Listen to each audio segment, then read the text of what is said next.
Ya, tes, tes. Assalamualaikum warahmatullahi wabarakatuh. Selamat pagi semuanya. Waalaikumsalam warahmatullahi wabarakatuh, Pak. Baik, kita mulai ya.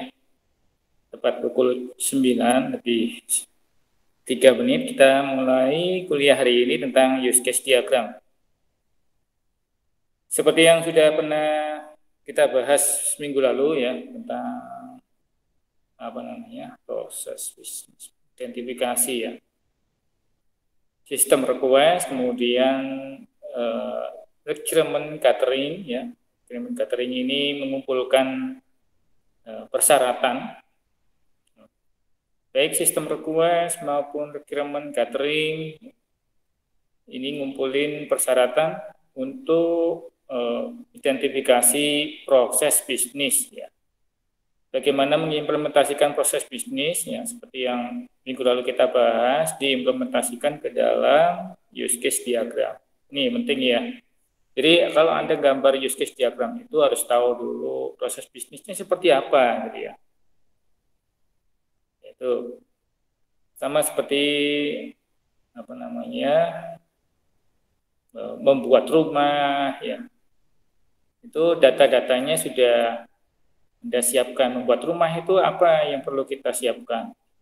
Ya, surat-suratnya, ya apa namanya? Tempatnya, lokasinya, apakah layak untuk dibangun rumah gitu ya.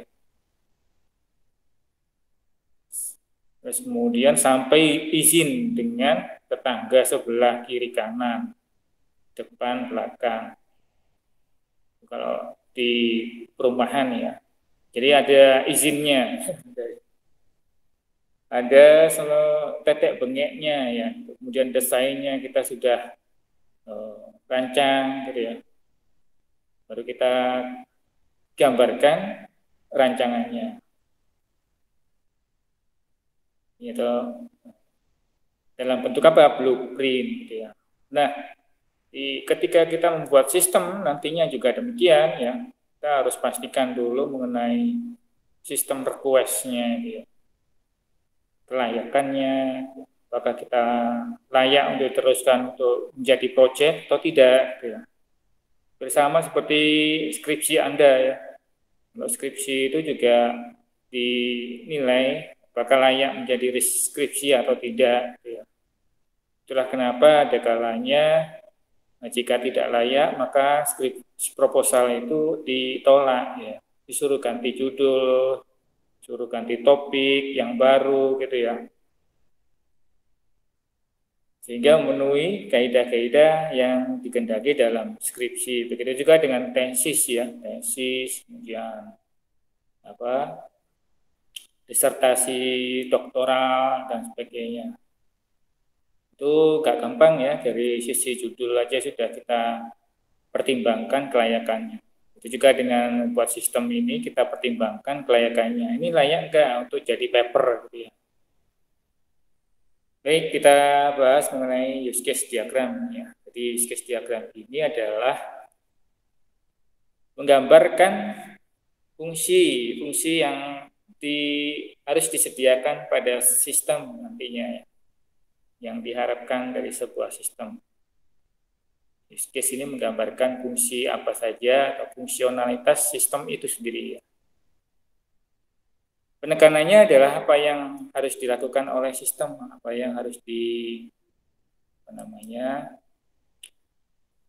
dikerjakan, disediakan oleh sistem kemarin ya, apa yang harus dilakukan. Bukan pada sisi bagaimana. Ini kenapa yang mesti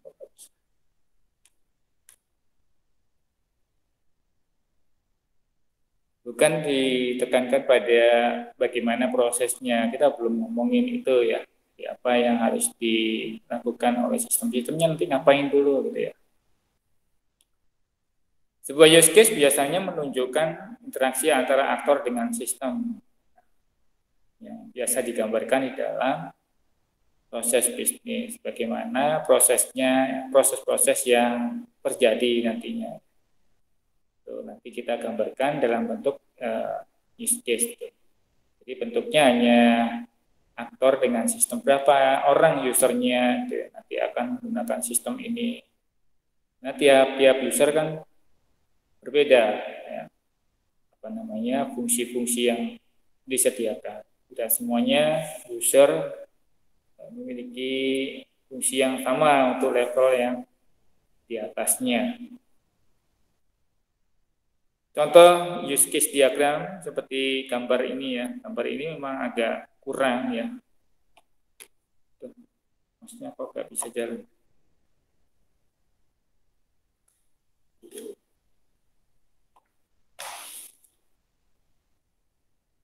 Ya, saya. Jadi gambar ini memang agak kurang ya.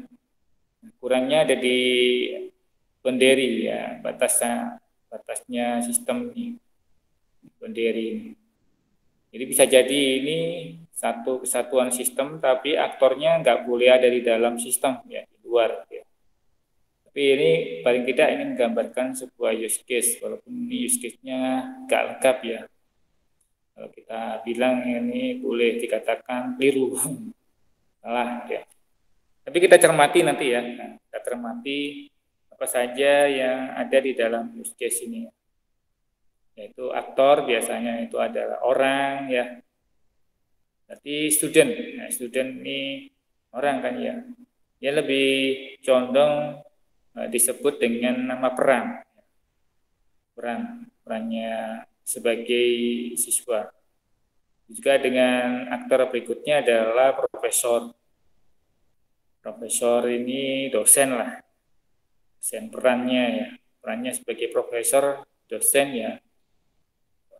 Memiliki peran seperti menyelenggarakan pengajaran, menilai gitu ya. Kemudian ada course katalog, berarti katalog ini sistem katalog ya. Orang kayak sepertinya bukan ya, bukan orang. Course katalognya apa ya? Sistem ya katalog. Katalog apa pilihan-pilihan menu pelatihan atau pendidikan, kuliah. Kemudian registrar ini orang. Billing system bukan orang ini. Registrar ini bisa jadi orang, bisa jadi waktu ya. Karena di registrar itu biasanya ada batas waktu untuk daftar ulang. Ya. Jadi ini kurang lebih menggambarkan use case. Sedangkan use case-nya adalah berupa ini ya, simbol-simbol ini. Dan simbol-simbol lingkaran lonjong ini, ya, kita perhatikan kalau aktor ini bentuknya kata benda, orang, kata benda. Jadi kalau yang ini bentuknya kata kerja semua ya. Kenapa? Ini view report card. Berarti ini report untuk menampilkan daftar kartu, misalnya kartunya si student. Ya. Yang dia masukkan gitu ya. Kemudian dia memilih register for courses. Kemudian melakukan login yang masuk ke dalam sistem, select course, dan sebagainya. Ini kan bentuknya kata kerja semua ya. Nah, kita sudah bisa identifikasi dari contoh use case diagram. Setelah kita membuat use case diagram, ya, di langkah pertama ini, langkah kedua adalah membuat activity diagram. Langkah kedua adalah membuat activity diagram terkait dengan use case ini. Jadi yang student dengan use case ini ya bentuknya hanya panah doang. Maka panah doang ini perlu dijelaskan prosesnya hingga dia bisa login tuh kayak apa prosesnya. Prosesnya kayak apa itu digambarkan dalam bentuk activity diagram. Tentu saja use case diagram seperti ini ya, di langkah pertama ini, kalau kita bahas kemarin, itu berdasarkan apa? Activity diagram juga, atau apa? Flowchart proses bisnis. Nah, proses bisnisnya itu yang kita gambarkan dalam bentuk use case diagram. Jadi activity diagram itu kita gambarkan dalam bentuk activity diagram di atasnya ini ya. Lalu kita gambarkan use case-nya. Jadi yang di sini tanpa sistem biasanya. Setelah kita buatkan use case, maka kita buatkan lagi activity diagram untuk menjelaskan dari use case ini. Kalau yang ini sudah pakai sistem. Dan use case ini kita biasanya buatkan use case skenario dari interaksi antara aktor dengan use case. Nah ini biasanya kan kayak gini gambarnya. Ini nggak tahu ini urut-urutannya kayak apa ya. Bagaimana skenario yang terjadi antara student dengan sistem ini. Ngapain dulu dia? Kalau gagal terus ngapain dia? Gitu ya. Kita nggak tahu ini. Oleh karena itu perlu dijelaskan menggunakan use case skenario. Use case skenario biasanya isinya adalah identifier, pengenal siapa aktornya, gitu ya. Aktornya adalah ini ya. Kemudian step-stepnya urut-urutannya kita skenariokan bagaimana skenarionya. Kondisinya seperti apa? Kondisinya normalkah? Kalau kondisinya normal, langkah-langkahnya seperti apa? Kalau kondisinya nggak normal, ya seperti apa? Nggak normal itu, kalau normal misalnya login tuh ya, login. Normal itu ya login berhasil, nggak pakai salah-salahan ya. Kalau bisnis berhasil terus pinginnya, nggak pakai rugi-rugian. Tapi kan tidak bisa seperti itu ya. Kita harus mikirkan kalau ada kesalahan. Nah, kalau kesalahan berarti tidak normal. Tidak normalnya kayak apa kalau ada gangguan, kalau ada mati lampu, kalau ada servernya down gitu ya. Ini harus semuanya dipikirkan dalam kondisi. Setelah itu kita buat sequence diagram. Sequence diagram.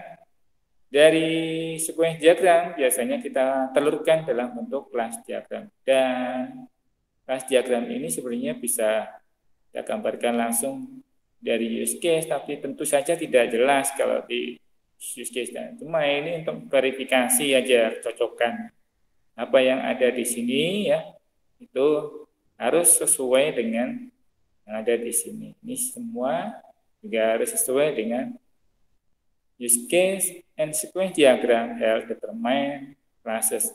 Jadi use case dan sequence diagram biasanya membantu membuat kita kelas diagram. Sayangnya. Ini urut-urutannya ya. Jadi kita bahas dulu mengenai use case ya. Jadi ini urut-urutannya, Anda bisa lihat ya. State diagram ini biasanya ini apa namanya terkait dengan operasi nantinya ya, ini state diagram. Tapi tanpa state diagram pun sebenarnya bisa kita langsung buat kelas diagram. Baik ya, kita bahas mulai dari use case diagram. Komponen di dalam use case diagram ini perlu diketahui oleh para mahasiswa. Komponen itu antara lain aktor ya. Aktor ini aktor gambarnya ke sisipan di dalam. Gambarnya simbolnya hanya orang begini saja gitu ya. Aktor itu kayak ya inilah profesor, student, ya, aktor ya. Gambarnya nggak usah dikasih mata, nggak usah dikasih rambut gitu ya. Jarinya nggak usah. Simbolnya cuma begini doang. Aktor itu bisa orang atau apa saja yang berhubungan dengan sistem. Ya, orang atau apa saja yang berhubungan dengan sistem. Apa saja ini apa kita? Apa saja ini kalau orang berarti ada jin dong Pak. Artinya ini apa namanya? Ya nanti dia akan berhubungan dengan sistem itu berinteraksi ya, berinteraksi dengan sistem. Jadi bisa aktor, bisa orang, bisa aktor itu bisa orang, bisa sistem juga, atau bisa waktu. Nanti ada penjelasan. Aktor sebaiknya diberi nama dengan kata benda ini ya. Kita identifikasi aktor, nah, baiknya diberi nama kata benda. Dalam UML dipresentasikan dengan notasi ini ya, simbolnya orang ini nggak kelihatan. Untuk mengidentifikasi aktor, biasanya kita siapkan daftar pertanyaan ya. Siapkan daftar pertanyaan. Jadi kalau kita mau bikin sebuah aktor, sama seperti kalau kita mau identifikasi entitas ya, beberapa waktu yang lalu kita identifikasi apakah dia entitas atau bukan gitu ya. Jadi kita lihat dulu, gak sembarang barang, benda, tempat dan sebagainya itu adalah entitas ya. Gak sembarang. Itu juga dengan aktor, enggak sembarang benda itu adalah aktor. Ya. Jadi untuk mengetahui apakah dia aktor atau bukan, ditanyain ini ya, diberi pertanyaan, siapa yang menggunakan sistem gitu ya. Kalau ada orangnya gitu ya, itulah aktor yang nanti akan berinteraksi dengan sistem yang akan kita bangun. Jadi orangnya siapa saja yang akan menggunakan, misalnya dosen kah, mahasiswa kah, karyawan kah, pegawai kah, atau orang tua mahasiswa kah. Nah, kalau semuanya itu menggunakan sistem, ya berarti dia menjadi aktor. Ya, ingat ya. Jadi Anda nggak boleh membuat sistem seenak udel mau gue gitu ya. Bikin sistem kemudian dikasih aktor sendiri lah. Apakah mereka itu menggunakan sistem? Nah, selain mereka apakah ada gitu, menggunakan berinteraksi dengan sistem? Yang kedua adalah pertanyaan siapa yang memasang sistem ini gitu. Nanti siapa yang memasang sistem ini, yang install ini? Apakah mereka butuh username gitu ya, operator ya, adminnya gitu ya. Bisa jadi mereka ini adalah orang-orang yang nantinya harus login di dalam sistem itu. Nah, berarti dia juga menjadi aktor. Nah, itu ya. Jadi kayak yang ada di lab kita ini ya, di lab kita ini ada komputer baru kan ya. Bukan hanya komputernya saja yang baru, tapi sistem operasinya juga baru kan ya. Nah, untuk menginstal sistem operasi yang legal sekarang saat ini ya, itu harus login kan ya, harus punya akun yang terafiliasi atau yang masuk di dalam username akun di, misalnya kalau sistem operasinya Windows 11 misalnya, kita harus login kan dengan akun itu kan ya, harus legal gitu ya. Baru kita dapat update Windows 11 misalnya. Berarti ya termasuk aktor gitu ya. Gitu ya. Begitu juga dengan sistem yang akan kita buat nanti. Mereka ini nanti akan memasang ya. Mereka ini nanti akan mengelola pemasangan, maintenance, melakukan konfigurasi gitu ya. Sehingga bisa berjalan gitu ya. Oleh karena itu mereka punya hak akses juga, berarti mereka juga aktor. Hak akses seperti apa yang harus Anda sediakan di sistem itu? Ya tentu saja sebagai admin misalnya ya, atau manajer atau operator yang penting bisa memasang itu ya, diberi hak akses untuk itu gitu ya. Siapa yang memulai sistem? Ya, siapa yang mencet sistem itu? Yang menyalahkan misalnya? Bisa jadi usernya kan ya, usernya mulai siapa aja, yang mulai sistem di sisi server siapa kira-kira, yang mulai di sisi klien siapa kira-kira. Nah, mereka itu adalah aktor. Siapa yang memelihara sistem? Nah, memelihara itu tidak hanya sekedar digosok-gosok itu, dilap-lap gitu ya. Mana bisa perangkat lunak tentu saja ada optimizing gitu ya, Biasanya terkait dengan database, database-nya bisa dikompres gitu ya, supaya tidak bengkak gitu ya, supaya bisa jalan di komputer lain, supaya bisa dicolok di tempat lain gitu ya. Ya, ini masih termasuk bagian dari pemeliharaan, backup, dan restore gitu ya. Siapa yang mematikan sistem? Itu berarti dia aktor. Emangnya siapa yang mematikan sistem? Kan mati sendiri, Pak. Jangan dikira mati sendiri. Kita kadang butuh untuk mematikan biasanya. Bisa orang, bisa waktu. Apakah ada sistem lain yang menggunakan sistem ini? Misalnya gitu. Kalau jawabannya ya, misalnya, sistem apa yang menggunakan itu? Tanyain dulu. Oh, sistem perbankan. Ini kan ngisi KRS. Mahasiswa bayar dulu. Bank harus menerima uang dulu, baru dia akan bisa terbuka. Gitu ya.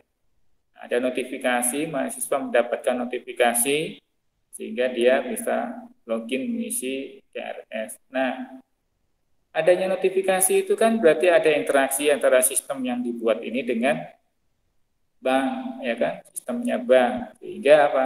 Bank kalau itu menggunakan itu, ya, maka dia menjadi aktor.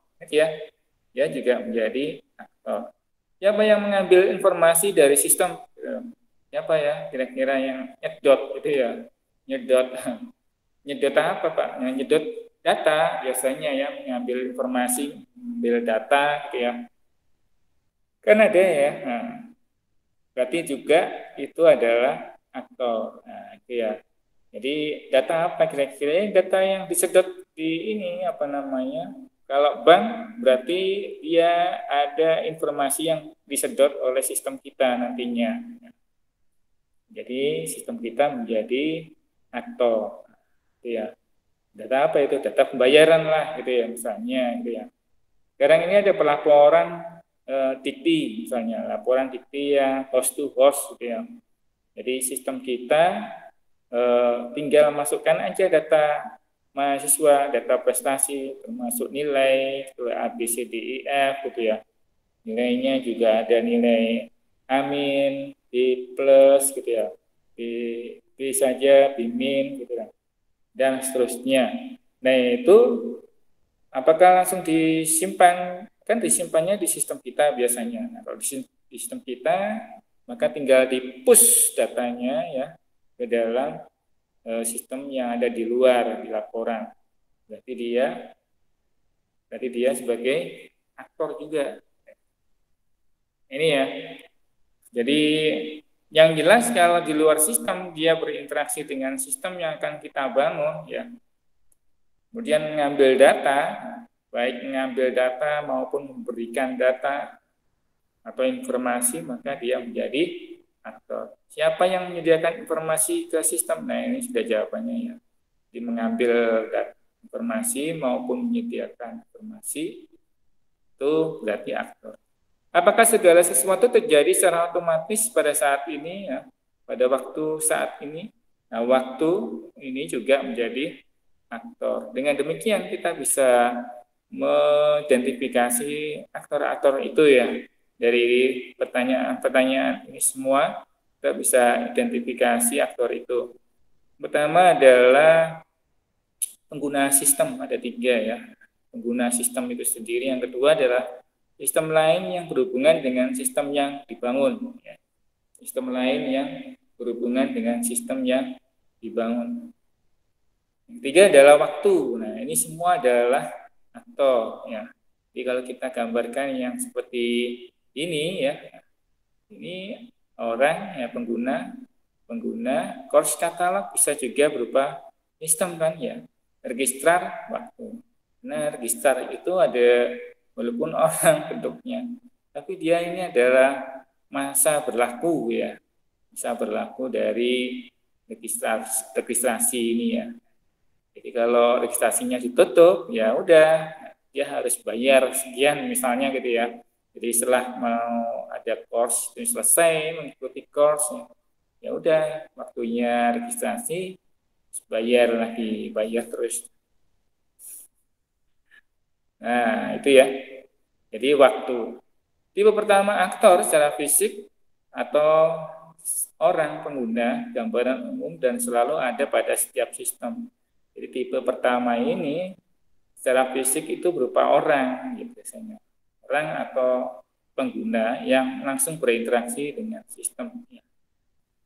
Biasanya selalu ada pada sistem ya. Yang berikutnya ketika memberi nama aktor ini ya pengguna sistem, maka gunakan peran ya. Perannya saja. Jadi kalau di sini ada student mahasiswa, perannya apa saja? Misalnya ya kalau mau login ya harus daftar dulu gitu ya. Daftar dulu, kemudian milih course gitu ya, milih course ya, baru bisa login gitu ya.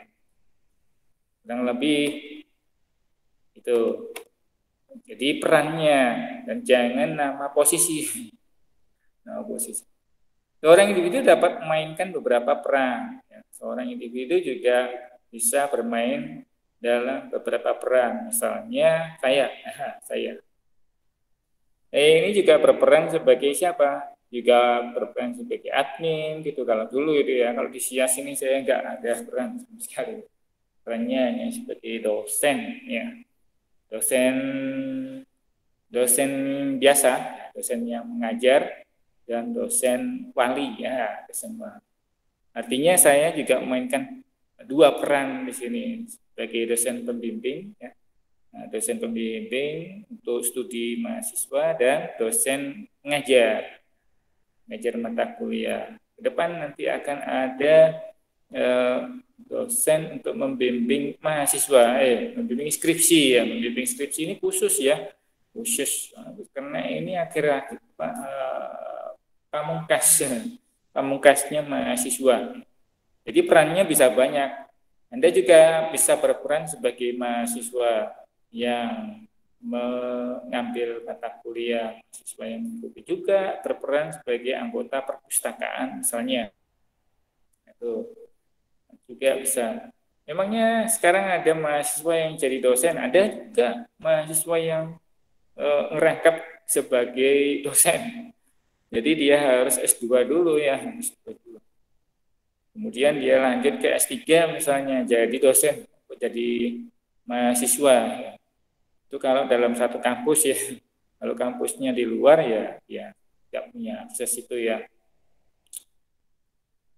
Berikutnya adalah tipe kedua, sistem yang lain. Itu misalnya sistem informasi Puskesmas perlu koneksi dengan aplikasi sistem lain, misalnya SIM rumah sakit. Nah, jadi SIM rumah sakit itu nanti berhubungan dengan Puskesmas. Jadi kalau Puskesmas itu misalnya itu kan jadi rujukan ya. Nah, BPJS. Jadi kalau kita mau berobat ke rumah sakit itu harus ada rujukan lebih dulu dari dokter yang ada di Puskesmas atau di dokter-dokter di ini apa namanya praktek ya kalau salah ya.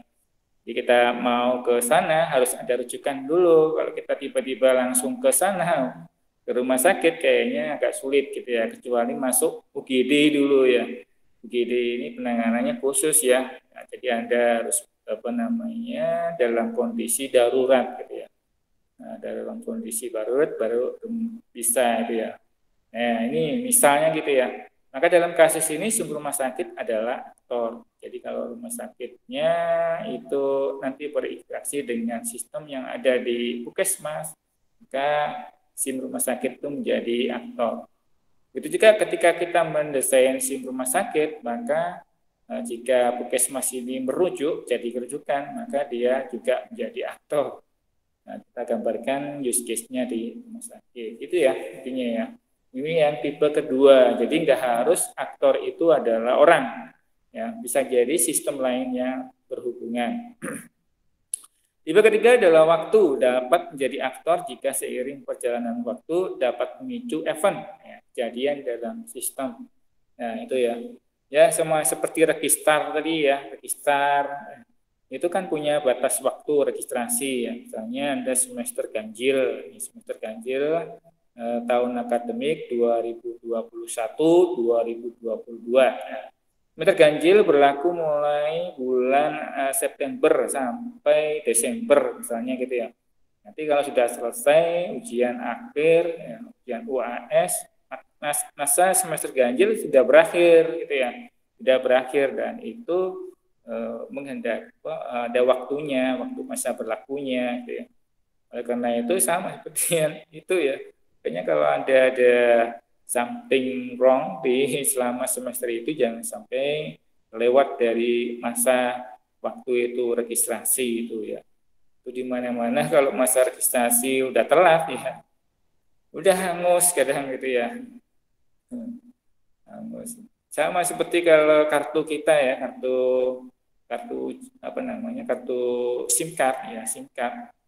Kalau lewat dari masa berlakunya SIM card pulsa kita nggak diisi, hangus gitu ya, hangus, nggak bisa digunakan. Mau dinyalain lagi kan tinggal dinyalain lagi, diisi oleh mereka oleh providernya dihanguskan. Ya, sudah ada perjanjiannya di muka, biasanya ada penjelasan-penjelasan di muka. Ini penting ya ini ya.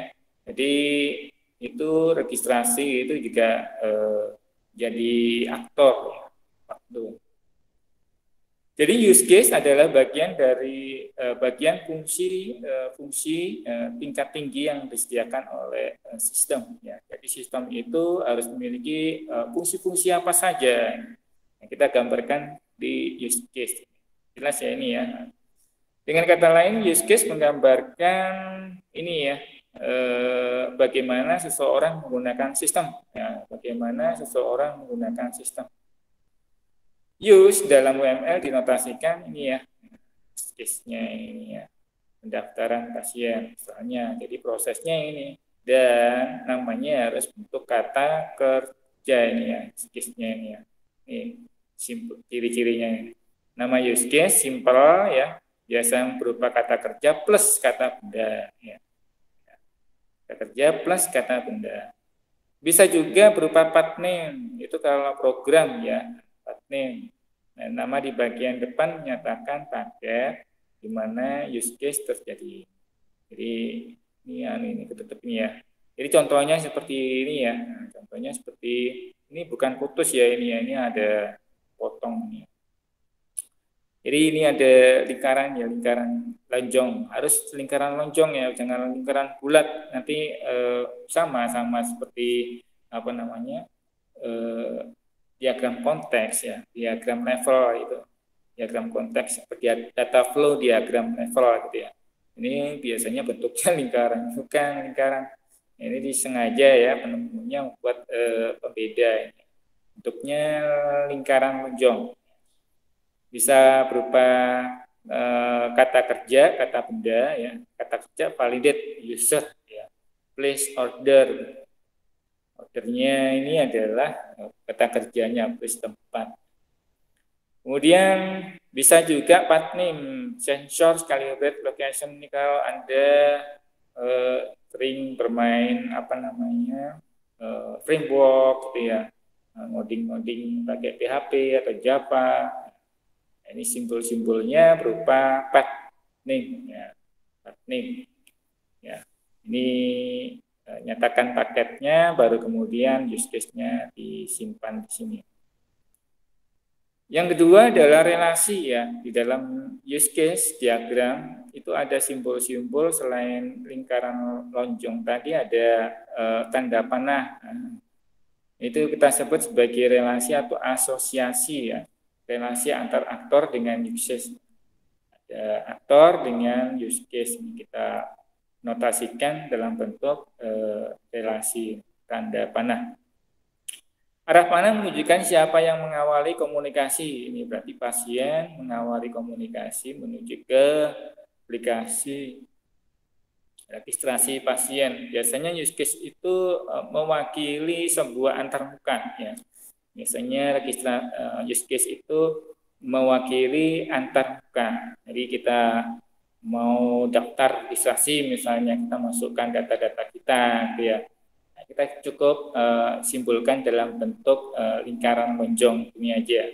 Namanya registrasi pasien. Itu saja di dalamnya ada banyak kolom kan ya.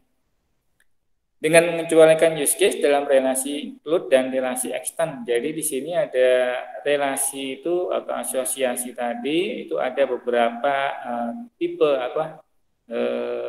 tipenya, jenisnya ya. Jadi ada yang berupa include, ada yang berupa extend. Apa ya ini bedanya? Setiap use case harus diinisiasi oleh sebuah aktor. Jadi setiap use case yang ada ini biasanya harus diinisiasi oleh aktor. Aktornya walaupun tidak ada, misalnya dia berupa waktu ya. Nah, itu. Jenis relasi yang ada di dalam use case itu ada 3 ya. Pertama adalah generalisasi. Namanya generalisasi berarti umum ya. Umum berarti bisa digunakan untuk banyak ya. Terbuka ya. Kalau kita modding nanti ya pakai fungsi-fungsi biasanya function public ya, public. Kalau include ini menjadi wajib ya, wajib. Jadi harus ada di dalam ini apa namanya use case, sebuah use case. Kalau extend itu perluasan. Nah, arah panahnya antara include dengan extend juga berbeda. Mari kita lihat ya.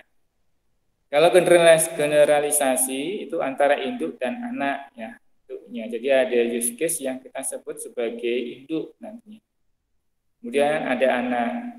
Anak ini mewarisi sifat dan metode dari induk. Nah, kalau kita pemrograman berorientasi objek nanti ya, ada istilah-istilah waris ya, pewarisan. Nah, ini pewarisan ini penting ya. Misalnya kalau kita modding ya, buat kelas diagram, nanti kan ada istilah ini ya, penting banget. Induk disebut root base ya, induk biasanya. Kemudian kelas yang tidak memiliki anak disebut link. Bagi 2 ya, aktor generalisasi dan use case generalisasi. Jadi aktor yang umum biasanya diturunkan ya, ada warisnya kepada aktor berikutnya ya. Simbolnya kurang lebih seperti ini ya. Kalau aktor generalisasi itu aktor yang bisa umum atau spesifik menggunakan generalisasi. Misalnya pelanggan general aktor, ya aktor semua secara umum ya. Secara umum. Tapi juga ada kalanya pelanggan kita itu yang khusus untuk perusahaan-perusahaan atau pelanggan individu yang khusus ya. Yang sudah bayar misalnya. Kalau ini misalnya belum bayar. Nah, kurang lebih simbolnya adalah seperti ini ya. Jadi generalisasi berarti ini adalah pelanggan ya. Pelanggan secara umum. Kemudian ada spesifik pelanggan individu nih, ya, pelanggan perusahaan nih. Jadi ini adalah anaknya. Ini adalah induk. Jadi ini waris pola yang ada di dalam pelanggan secara umum. Di pelanggan perusahaan itu mewaris beberapa fungsi pada pelanggan umum. Juga dengan pelanggan individu ada mewaris beberapa fungsi yang ada di dalam pelanggan umum. Use case generalisasi. Use case anak mewarisi arti dari use case induk sambil menambahkan modifikasi perilaku dari induk ya ini ya. Jadi generalisasi seperti ini ya, ini ya. Misalnya validate user. Untuk validasi user ada beberapa cara ya, digunakan di dalam sistem itu. Misalnya ada yang cek password, kemudian juga ada retinal scan. Jadi kadang-kala kita tidak menggunakan password yang pakai touch ya, keyboard gitu ya. Tapi cukup dengan scan mata misalnya retina gitu ya. Maka ini juga bisa digunakan untuk validasi user. Nah, arahnya kurang lebih demikian ya. Arahnya kurang lebih demikian. Nah, ini contoh. Kalau extend ini ya, extend biasanya adalah perluasan. Arahnya biasanya menuju ke induk ya. Arahnya menuju ke induk. Beda dengan include ya. Arahnya kalau yang ini include ini masuk ke induk ya. Nah, arahnya ke induk. Kalau ini arahnya ke anak extend ini ya. Jadi please trust other ini langsung di spesifik ya, please ordernya extension point. priority. Ya, jadi ini arahnya menuju ke anak, induknya yang ini ya. Jadi kebalikannya, kalau di include itu arahnya ke induk ya, sedangkan extend itu arahnya menuju ke anak gitu ya. Induknya ini. Relasi include memungkinkan satu use case menggunakan fungsionalitas yang disediakan oleh use case ya ini ya. Jadi ini ya. Jadi kalau include arah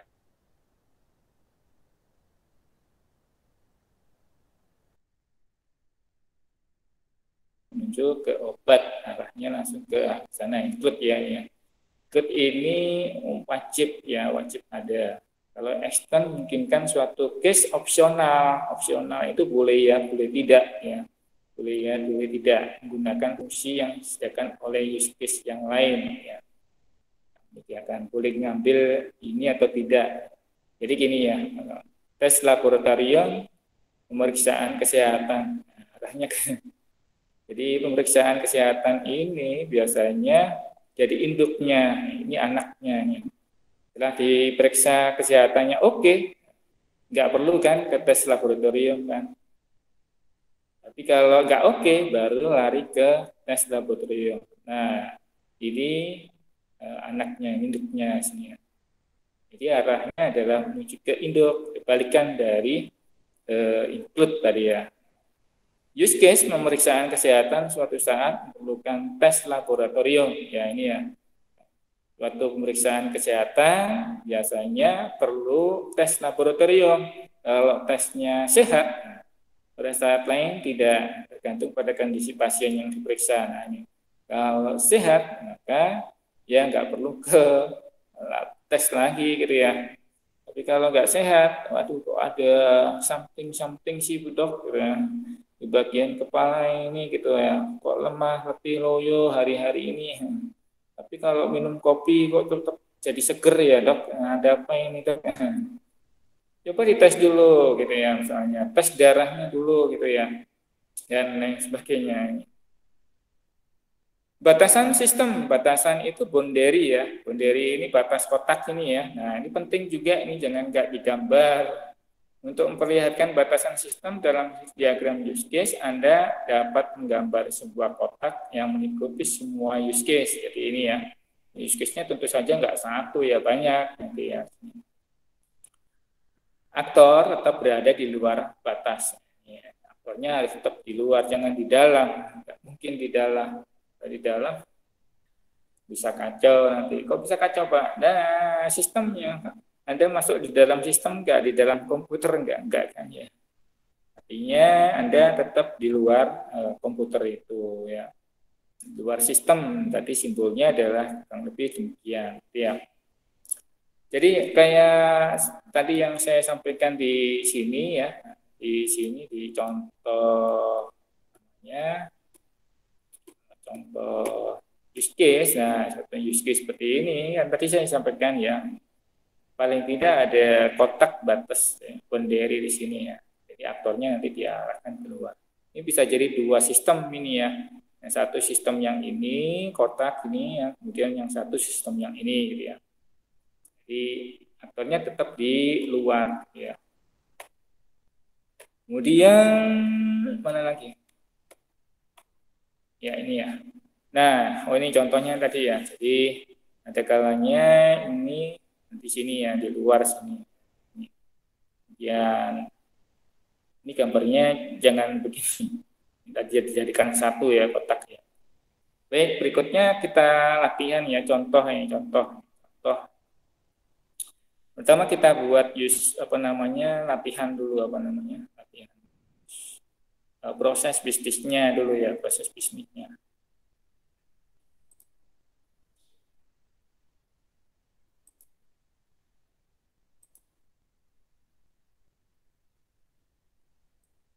Ini contohnya. Sudah saya lampirkan di sana ya. Di Classroom ya. Ya, contoh misalnya kita gunakan mesin ATM ya, mesin ATM. Nah, mesin ATM ini ya. Misal nih kita ingin membangun sistem di mesin ATM, misalnya gitu ya. Jadi kita amati proses bisnis, ya, bagaimana proses dari mesin ATM itu bekerja. Ya.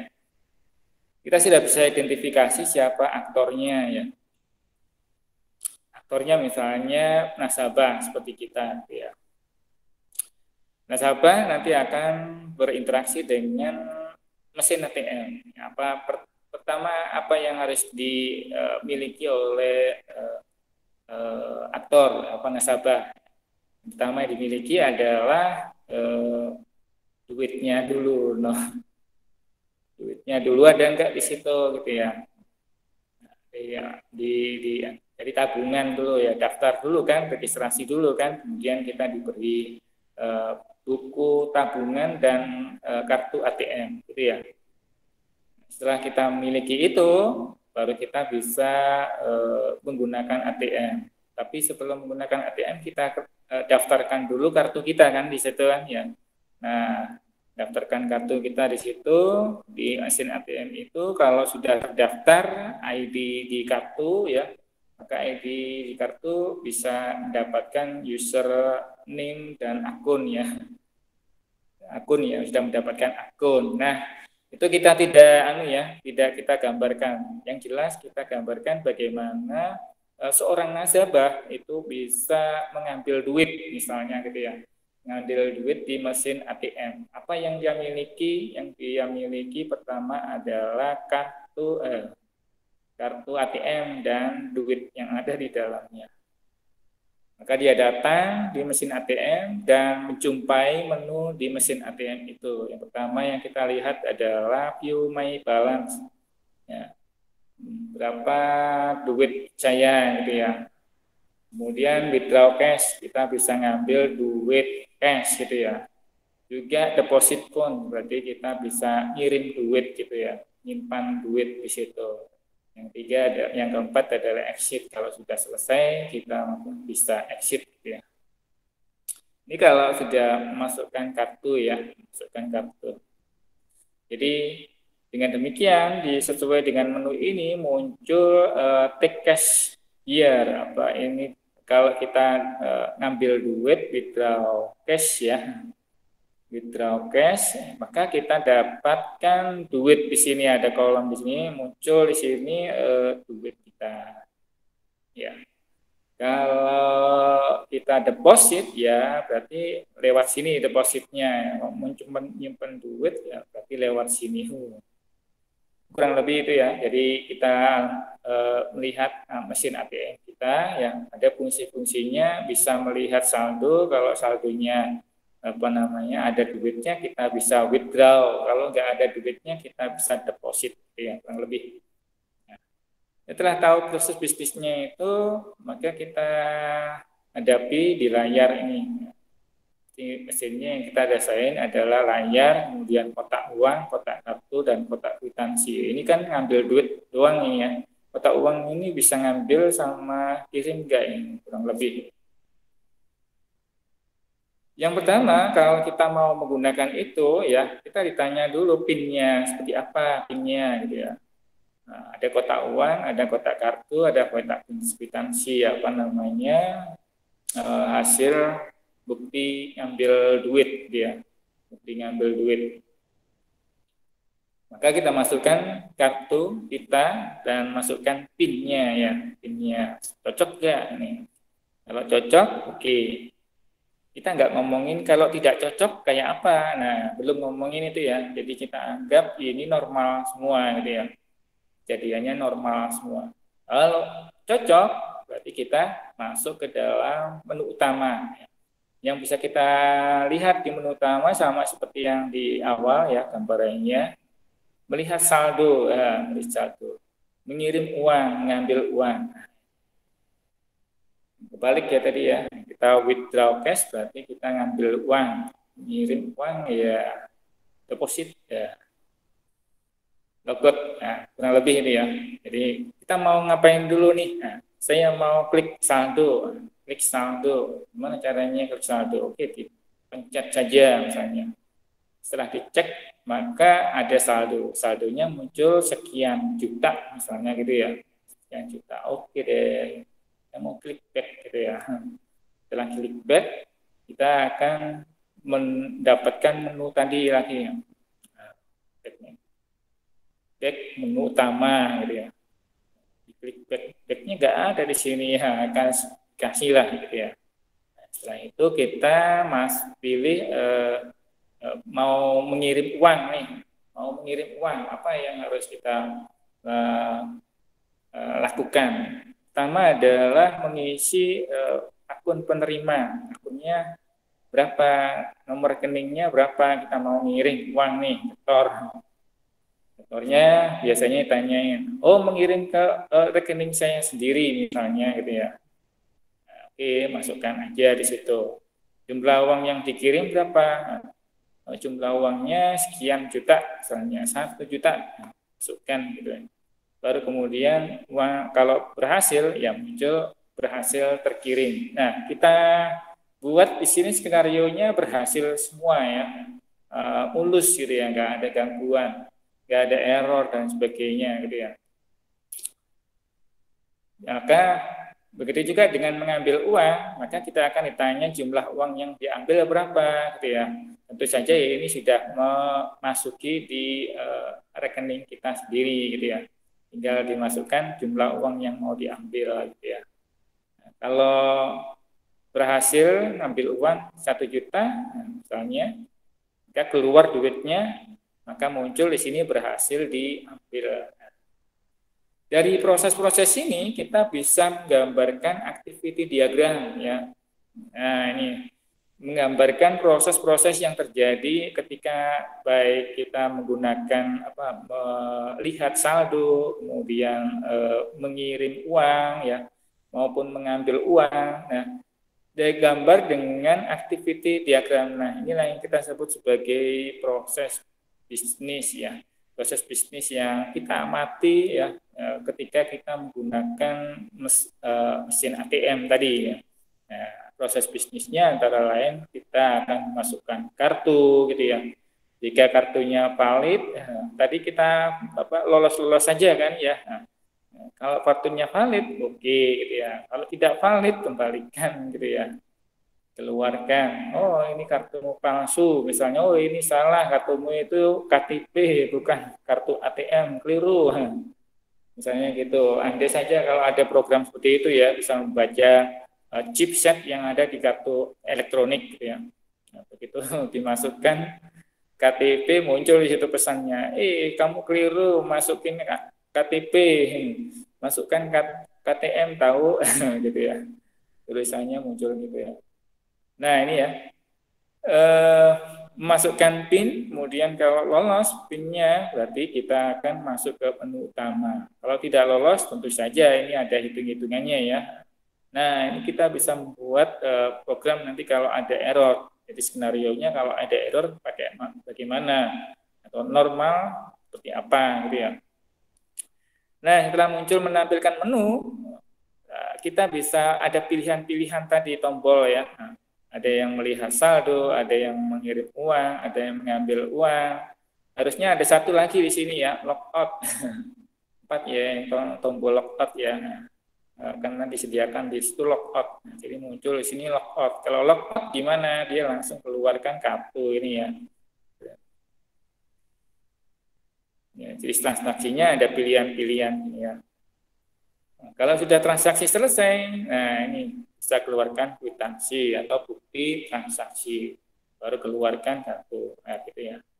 Nah, ini kita gambarkan sesuai dengan apa yang kita lihat ya. Nah, jadi kita gambarkan dulu flowchart atau activity diagram, boleh satu kolom gini ya, enggak ada usernya. Boleh beberapa user nantinya, kalau usernya juga terlibat yang lain gitu ya, apa saja. Tentu saja ini contoh yang sederhana ya, supaya kita bisa mengerti. Jadi proses bisnis ini penting ya. Jadi begitu juga ketika Anda buat sistem, itu Anda amati dulu proses-proses yang ada di situ. Ya. Beberapa pertemuan sebelumnya kita sudah bahas mengenai kemarin ya yang kita bahas metode untuk ngambil data, metode untuk ngambil data atau metode requirement gathering. Ya. Ada beberapa cara kan ya. Kita amati observasi, yang mengamati kayak mesin ATM tadi kita amati observasi itu namanya. Kedua adalah mempelajari literatur gitu ya, mempelajari dokumen analisis gitu ya. Itu kemudian termasuk juga SOP gitu ya. Yang ketiga apa? Wawancara, interview dan sebagainya itu tadi ya. Ada yang pakai JAT gitu ya. Dan seterusnya. Gitu ya. Jadi nggak hanya sekedar mengamati ya. Setidaknya kita setelah melakukan pengamatan tadi kita cross check ya. Jadi proses ini prosesnya sudah melakukan cross check dengan SOP gitu ya. Sistem dokumen-dokumen analisis yang ada dimiliki oleh perusahaan tersebut. Lebih contohnya seperti ada tambahan kalau ada error seperti apa gitu ya, ada batasan lebih dari 3 kali, ini harus dari mana? Programmer nggak boleh nambahin sendiri, ini lebih dari 3 kali ya. Jadi lebih dari 3 kali ini muncul dari dokumen analisis. Biasanya dari ketentuan-ketentuan yang harus dipenuhi oleh sistem itu. Ketentuannya dari mana? Dari regulasi, dari regulator, dari owner gitu ya. Bahwa orang login harus 3 kali gitu ya. Lebih dari itu rusakkan untuk mencegah apa? Keamanan ya, untuk mencegah penyalahgunaan ATM atau ATM ya. Segala ada orang yang kartu ATM-nya dicopet gitu ya. Diambil atau jatuh kemudian dimanfaatin oleh orang lain atau ketinggalan di mesin ATM kemudian masih posisinya masuk kadang gitu ya. Lupaan, buru-buru kemudian dipakai oleh orang lain nggak tahu passwordnya 3 kali dikasih ya. Yang bahaya itu passwordnya dalam bentuk tanggal lahir. Kalau Anda punya ATM tanggal lahir, itu bahaya ya. Ada beberapa bukti ya kalau tanggal lahir. Nah ada dompetnya orang yang ketinggalan di situ ada ATM-nya. Iseng-iseng orang itu menggunakan ATM itu dan menggunakan tanggal lahir yang ada di dalam KTP. Setelah dimasukkan, benar cocok gitu ya. Bahaya sekali itu ya. Ini kalau bisnis proses untuk satu proses ya. Tapi kalau untuk beberapa pengguna misalnya gitu ya, maka kita buatkan dalam bentuk swim lane ini ya, swim lane. Ya. Ini beberapa proses di sini. Nah, kita bedakan berdasarkan pengguna, aktornya, kemudian sistemnya juga kita gambar kalau itu adalah sistem ya. Nah, kalau nggak ada sistem di situ, ya, prosesnya isi KRS manual Pak. Ya, berarti manual, berarti orang-orang saja kertas-kertas gitu ya, ada adminnya. Nah ini adminnya tentu saja walaupun manual, Anda gambarkan dalam bentuk manual tadi, aliran KRS-nya menuju dari mana menuju kemana itu ya, yang ngambil data dari mana ini semua gambarkan gitu ya. Itu kalau KRS manual. Ini contohnya adalah mesin ATM. Jadi di mesin ATM pengguna nasabah tadi ada mesin ATM, kemudian ada operator adminnya di sini. Nah masing-masing punya peran ya, masing-masing punya peran. Admin perannya apa, detailkan di sini. Kemudian sistem itu perannya apa, detailkan di sini. Kemudian aktor nasabah tadi perannya apa saja, detailkan di sini ya. Kurang lebih gitu ya. Nah ini untuk yang detail activity diagramnya. Jadi kita gambarkan dulu activity diagramnya ini. Ya, proses bisnis. Setelah itu kita gambar dengan menggunakan use case diagram ya. Jadi kita gambarkan dulu proses bisnisnya, kurang lebih seperti ini proses bisnisnya. Setelah jadi, kita gambar use case diagram. Nah, use case diagramnya ini untuk yang yang tadi ya, nggak pakai admin ya, yang pertama ya. Maka gambarnya kurang lebih demikian. Ingat ya, ada boundary, gambarkan mesin ATM itu ya, menu-menunya di dalamnya. Yang pertama adalah memasukkan kartu. Berarti ini include ya. Jadi wajib arahnya menuju ke memasukkan PIN ya. Arahnya menuju memasukkan PIN, berarti ke induknya ini ya. Setelah ini oke, baru kemudian dia bisa melihat saldo gitu ya. Melihat saldo, mengirim uang, mengambil uang, melakukan logout. Nah, kurang lebih sama seperti yang ada di sini ya. Nah, ini ya. Melihat saldo, mengirim uang, mengambil uang, logout. Logoutnya enggak ada. Nah, ini ya. Atau ya kita buat use case yang lain. Use case yang lain seperti apa? Kurang lebih seperti ini ya. Jadi pengguna nanti masuk ke sistem ya. Ini nggak ada login logout kan ya.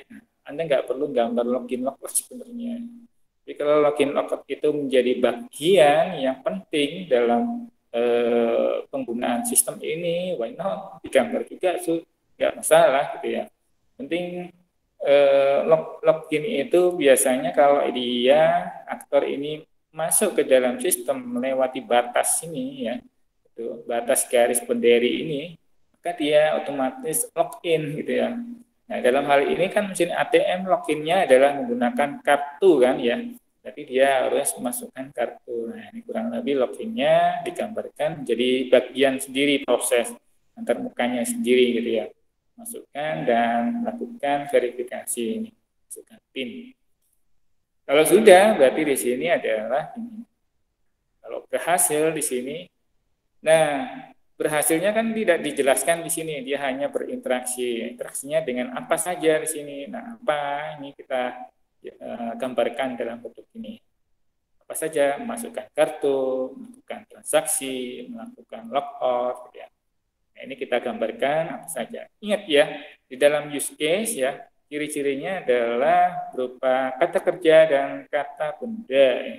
Memasukkan kartu, memasukkan PIN. Ini kata kerja semua ya, aktif semua. Melihat saldo, mengirim uang, melakukan transaksi, melakukan logout. Dan ini adalah kata benda. Guna ini aktor ya. Berikutnya adalah ini contoh ya, contoh. Nah, ini yang lebih lengkap, kita ada tambahan admin, berarti ini yang detail tadi ya. Yang detail tadi yang seperti ini ya. Nah, ini yang detail ini. Berarti kalau ada pengguna, ada admin ya. Adminnya juga harus digambarkan di sini ya. Nah, ini ya. Jadi, adminnya juga harus digambarkan di sini. Di pengguna berarti di sini sistemnya ingat ya, pakai garis kotak ini ya. Jangan pakai yang contoh yang pertama ya. Contoh pertama itu tadi contoh keliru ya. Nah, jadi ini ya, penting ini ya, untuk menunjukkan bahwasanya nanti aktor itu berinteraksi dengan sistem. Di dalam sistem ada banyak fungsi-fungsi di sini ya, fungsi-fungsi apa saja, memasukkan kartu, memasukkan PIN, melihat saldo, memilih transaksi misalnya, melakukan logout dan sebagainya. Jadi jika dengan admin, dia kalau pakai sistem itu juga akan melakukan memasukkan kartu ya. Nah, begitu login, muncul di sini menu mengganti kotak deposit gitu ya. Dia nggak bisa login melihat saldo, nggak bisa login melihat mengirim uang, atau masing-masing user nanti uangnya berapa, dia nggak bisa. Dia hanya punya fungsi mengganti kotak deposit misalnya. Jadi kalau mau ganti kotak deposit, maka dia harus punya akun sendiri, ada kartunya sendiri gitu ya. Dan lain sebagainya, misalnya gitu ya. Setelah itu kita buat sebenarnya bukan ini ya, kita buatkan apa namanya skenario ya, skenario. Jadi itu ya, ini nanti kita bahas di sesi berikutnya. Nah, kita bahas di sesi berikutnya ini. Mana tadi? Ya, ini contoh untuk menggunakan use case ya. Ini contoh untuk bagaimana kita membuat use case. Yang pertama, hasil proses bisnis yang kita sudah gambarkan di dalam apa namanya, activity diagram tadi, kita buatkan use case. Nah, di use case ini butuh skenario ya, bagaimana pengguna nanti akan berinteraksi dengan memasukkan dengan antar muka ini, masukkan kartu ya ini ya. Kita buatkan skenario ini nanti. Skenarionya mirip seperti activity diagram. Kita buatkan activity diagram per interaksi ini juga bisa, gitu ya. Per ini ya, berinteraksi ya. 1, 2, 3. Dan kita buatkan skenario per ini interaksi ini. Misalnya pengguna nasabah ini memasukkan kartu, buatkan skenario-nya. Skenario normal dan skenario tidak normal. Ya. Kalau gagal seperti apa, kalau berhasil seperti apa. Ya. Kalau gagal, sampai berapa kali gagal, gitu ya. Ini kita buatkan skenario-nya. Kalau gagal, apakah kartu ATM-nya ditelan oleh mesin atau dikeluarin tapi dalam keadaan hancur misalnya gitu ya, langsung dikeremus sama mesinnya gitu ya, mesinnya sistem ATM itu kan ada ya, jadi ada yang langsung ditelan gitu ya, begitu kita buka hancur ini. Emangnya bisa buka nggak bisa ya kita, jadi ada tugas sendiri yang buka gitu ya. Nah, kurang lebih seperti demikian ya. Baik, sekarang kita mau praktek nih, praktek. Bagaimana kita membuat ini apa namanya latihan ini? Ada aplikasi ya di tempat kita bisa menggunakan beberapa aplikasi ya online ya. Kalau ada menggunakan Microsoft Word kayaknya kurang tepat ya. Jangan pakai Microsoft Word gitu. Masa pakai Microsoft Word, orang IT masa pakai. Gunakan alatnya sendiri ya. Salah satunya ada di sini ya, gratis. Mari kita mainkan ya. Gratis namanya draw.io. Draw.io. Nah, kita enter.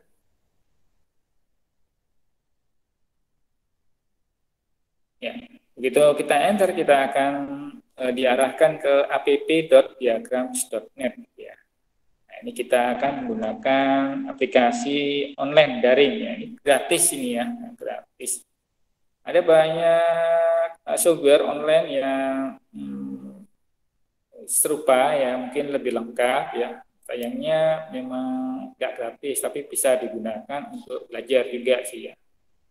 Nah ini kita untuk membuat apa namanya use case, buat use case kita bisa pilih di sini UML ya.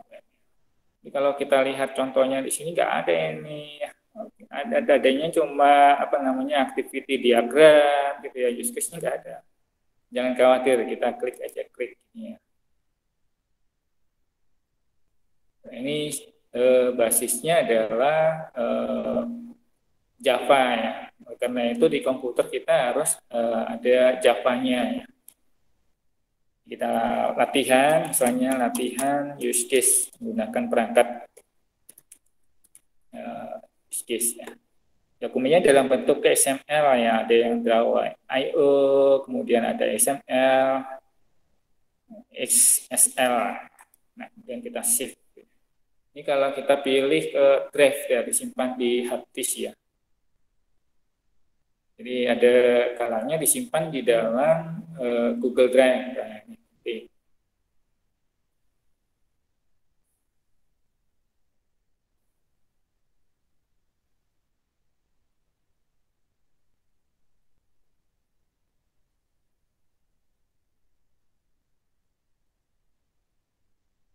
Ya, setelah ini kita buat ya. Nah, sudah muncul ini, get desktop boleh Anda install di desktop Anda ya, ini direkomendasikan atau tidak gitu ya, silakan. Di sini antar mukanya sudah mirip dengan punya desktop ya. Kita penuhkan gini sudah kelihatan mirip banget ya. Untuk membuatnya kita pilih di sini di bawah ini ada UML ya, kita pilih UML. Kemudian di bawah ini muncul gambar-gambarnya. Pertama adalah kita membuat aktornya dulu. Boleh bikin aktornya ini ya. Nah, ini aktor, kita tulis di situ apa namanya.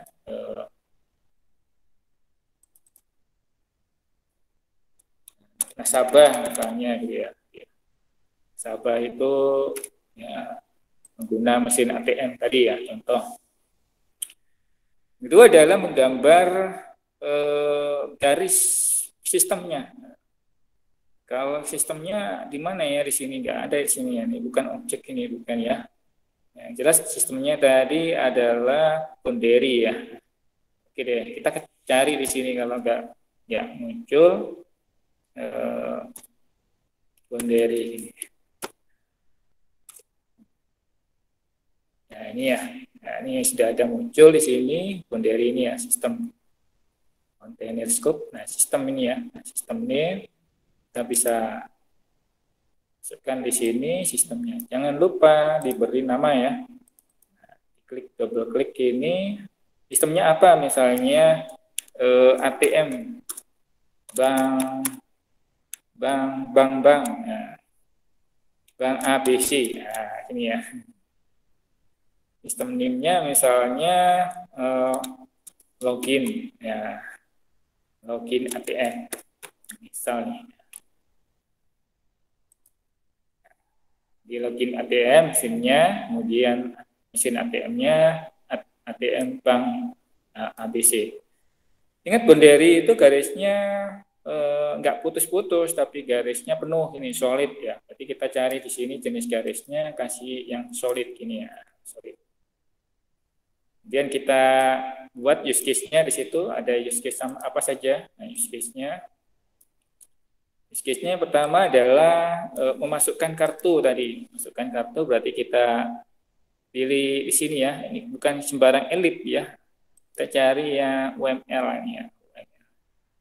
Nah, ini ya. Berarti kita cari yang ini use case. Nah, ini use case. Nah, klik di sini. Misalnya memasukkan kartu. Double klik. Memasukkan kartu.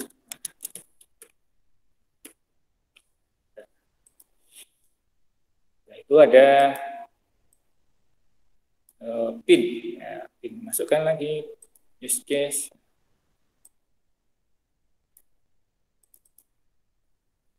Memeriksa PIN.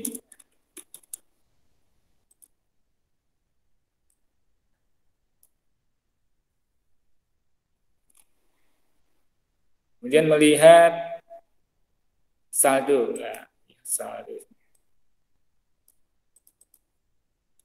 Melihat saldo. Melihat saldo selain itu apa?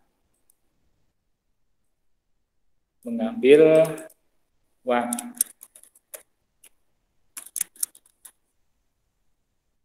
Kemudian menyetor uang.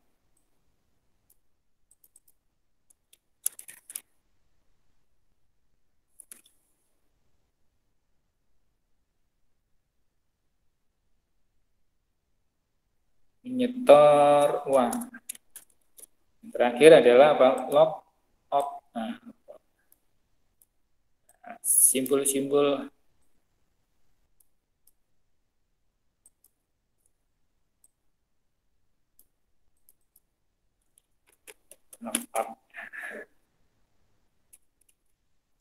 melakukan logout. Logout itu sendiri sudah bentuknya kata kerja sebenarnya ya. Kata kerja. Tapi oke deh, logout di sini adalah tombol gitu ya. Tombol. Oke. Nah, sekarang kita buat koneksi hubungannya. Kalau koneksi tinggal diklik aja ini sini. Nah, ini. Nah, ini ya. Kemudian ini ada hubungan ke sini dengan sini misalnya. Untuk jenis garisnya ya, kita bisa klik ini, misalnya ini ada panah ini, kita mau dia jadi asosiasi yang biasa ya. nggak pakai panah gitu kan, gitu ya. Maka kita bisa pilih di sini, oh biasa berarti nggak pakai panah. Jadi begini ya. Jadi juga dengan ini ada apa namanya simbol extend ya, simbol extend. Kita bisa pilih ini extend.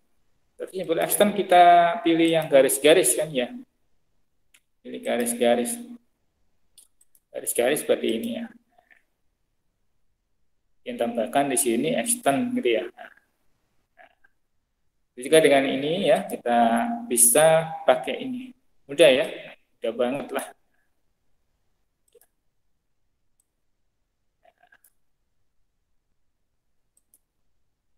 Garis-garisnya dijadikan satu. Nanti ini juga begitu ya.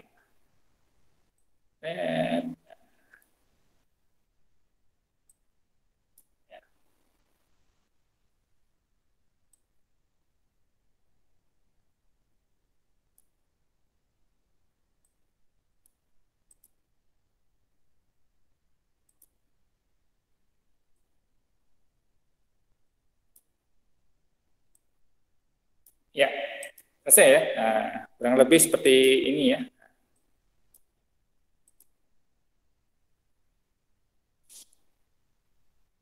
Pakai Microsoft Word, ya, sebaiknya jangan bikin softbox ya. Nanti error apa namanya gambarnya kurang pas. Terus kemudian kita mau terbitkan dalam bentuk cetak gimana? Mau jadi kuis ini Pak Supur mau kasih kuis nih, ya, gitu ya. Nah, kita bisa set di sini ya, mau diatur horizontal kayak apa gitu ya. Baru kita kemudian ekspor dalam bentuk JPEG gitu ya, JPEG. Oke deh. Nah, ini JPEG-nya seperti ini, kita tambahi gitu ya, pakai grid atau tidak gitu ya. Satu halaman penuh misalnya bordernya dikasih berapa? 10 kah? Nah, misalnya 10 kemudian 1 aja deh ya. Kemudian kita simpan ke dalam hard disk. Nah, ini sudah jadi bentuk dalam bentuk gambar JPG ya. Nah, ini yang kita kirimkan ke Pak Subur nanti kalau ada kuis ya. Oke ya, minimal Anda menggunakan software ini ya, software ini penting ini ya. Supaya apa gambarnya nggak amburadul. Ya. Ada kuis berkali-kali itu. Selain ini ada juga aplikasi yang kita gunakan untuk menggambar ya, menggambar diagram-diagram, yaitu nama aplikasinya apa ya? Visual Paradigm. Nah, Visual Paradigm ini juga basisnya Java ya, menggunakan bisa diinstal atau di apa namanya? Ada aplikasi Cloud, basis Cloud-nya ya, basis Cloud. Nah, ini kalau dalam bentuk JPEG ya, tapi gambarnya seperti ini ya. Ini yang kemudian dikirim ke bisa ya kira-kira ya, nah, jangan sampai keliru.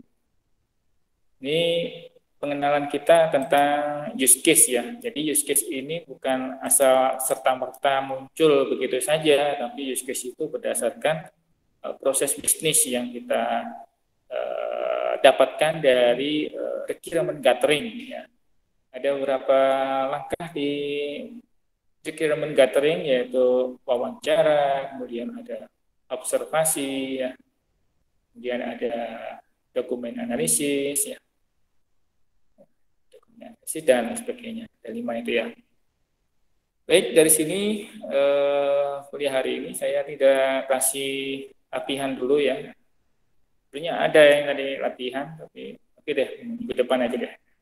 Kemudian mendekati UTS, jangan lupa ya, materinya sampai ini ya, sampai mendesain ini rancangan-rancangan. Sebelum saya kiri mungkin ada yang ditanyakan, Mas, Mbak.